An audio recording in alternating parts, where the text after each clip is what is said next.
तो आज बात करते हैं एक नीले गुब्बारे की और उस हिम्मत की जो हमें उड़ना सिखाती है। कभी सोचा है कि एक मामूली सा गुब्बारा इतना बड़ा सबक कैसे दे सकता है? चलिए आज इसी कहानी में उतरते हैं। ये देखिए, सिर्फ एक गुब्बारे की कहानी नहीं है। नहीं, ये कहानी है हमारे अंदर छिपे हुए उस भरोसे की, उस हिम्मत की और उस जादू की जिसे हम अक्सर कहीं भूल जाते हैं। तो हमारी कहानी का सफर शुरू होता है एक छोटे से गांव से। और वहां रहता था एक छोटा सा बच्चा जिसका सपना बहुत बड़ा था। गांव का नाम था रंगपुर और वहां की हरी भरी वादियों के बीच रहता था आरव। उसकी आंखें वो हमेशा आसमान में ही खोई रहती थीं। उसे लगता था कि असली दुनिया तो उन रुई जैसे बादलों के उस पार ही है। आरव का दिल, आप कह सकते हैं, बस एक ही धुन में धड़कता था, उड़ना। वो पंछियों को देखता था ना, तो बस उसकी आंखें भी उन्हीं की तरह पंख लगाकर उड़ जाने का सपना देखने लगती थीं। और कहते हैं ना, जहां चाह वहां राह। गांव में एक भोलू चाचा थे और उनके बारे में एक बात बड़ी मशहूर थी कि भोलू चाचा के गुब्बारे सिर्फ गुब्बारे नहीं, बल्कि सपनों को सच करने वाली जादुई पोटलियां हैं। तो बस एक सुबह आरव ने पक्का इरादा कर लिया। उसने अपनी गुल्लक उठाई, उसमें जितनी भी जमा पूंजी थी सब ली और निकल पड़ा भोलू चाचा के उस जादू का सच जानने के लिए। ये सिर्फ एक गुब्बारा खरीदने जाना नहीं था। ये असल में उसके सबसे बड़े सपने की तरफ पहला छोटा सा कदम था। दिल में थोड़ी घबराहट तो थी, पर आंखों में जो उम्मीद की चमक थी ना, वो कहीं ज्यादा थी। वो भोलू चाचा के पास पहुंचा और अपनी बड़ी बड़ी मासूम आंखों से उनकी तरफ देखकर आखिरकार वो सवाल पूछ ही लिया जो कब से उसके दिल में बुलबुले बना रहा था। भोलू चाचा बस मुस्कुरा दिए। उन्होंने हाँ या ना में कोई जवाब नहीं दिया, बल्कि एक पहेली रख दी, एक ऐसी शर्त जो किसी चीज की नहीं बल्कि सीधे दिल की थी। आरव ने एक गुब्बारा चुना, बिल्कुल आसमान जैसे नीले रंग का।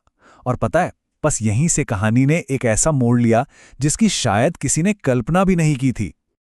उसने कोई खिलौना नहीं मांगा, कोई दौलत नहीं मांगी। उसकी ख्वाहिश उसके दिल की तरह ही एकदम साफ और सच्ची थी। उसने गुब्बारे के पास जाकर हौले से अपना सबसे बड़ा सपना फुसफुसा दिया।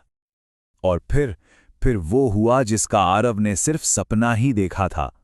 वो नीला गुब्बारा अचानक से चमकने लगा और जमीन धीरे धीरे उसके पैरों से दूर होने लगी। वो उड़ रहा था, सचमुच में उड़ रहा था। जरा सोच कर देखिए वो नजारा। चारों तरफ रुई जैसे बादल, पंछी उसके नए दोस्त बन गए थे। और नीचे उसका गांव, घर, नदियां, सब कुछ एक खूबसूरत पेंटिंग जैसा दिख रहा था। पर जैसा होता है, हर कहानी में एक मोड़ तो आता ही है। अचानक हवा का एक तेज झोंका आया और आरव का संतुलन डगमगा गया। एक पल के लिए तो उसका दिल जोर से धड़क उठा। और ठीक तभी उस हवा के शोर के बीच एक बिल्कुल शांत, भरोसे वाली आवाज आई। और ये आवाज कहीं और से नहीं, उसी नीले गुब्बारे से आ रही थी। वो सिर्फ एक गुब्बारा नहीं था, वो तो एक साथी था। जैसे ही हवा थमी, गुब्बारे ने आरव को बहुत प्यार से वापस जमीन पर लाना शुरू कर दिया। उड़ान खत्म हो चुकी थी, लेकिन कहानी का जो असली सबक था वो तो अब शुरू होना था। आरव ठीक उसी जगह पर वापस आ गया जहां से उसने शुरुआत की थी। लेकिन अब वो पहले वाला आरव नहीं था। उसकी आंखों में एक अलग ही चमक थी। वो खुशी से उछल पड़ा। उसे तो पूरा यकीन था कि ये सारा का सारा कमाल, ये सारा जादू उस नीले गुब्बारे का ही था। और बस यहीं पर भोलू चाचा ने कहानी का सबसे बड़ा राज खोल दिया।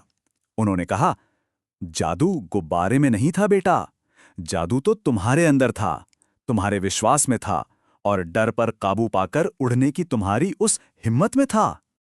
तो फिर असली जादू आखिर है क्या? ये कोई हाथ की सफाई नहीं है। ये वो ताकत है जो हमारे अपने अंदर भरोसे और हिम्मत से पैदा होती है। गुब्बारा तो बस एक जरिया था, असली पंख तो हिम्मत ने ही दिए थे। और यही वो सबक था जिसे आरव फिर जिंदगी भर कभी नहीं भूला, कि अगर दिल साफ हो और इरादों में हिम्मत हो तो हर सपना अपनी उड़ान भर सकता है। ये कहानी हमें सोचने पर मजबूर करती है ना, कि हमारे अपने नीले गुब्बारे क्या हैं, वो कौन से सपने हैं जिन्हें हम शायद सिर्फ इसलिए पूरा नहीं कर पा रहे क्योंकि हम अपने अंदर के उस जादू पर भरोसा करने से डरते हैं।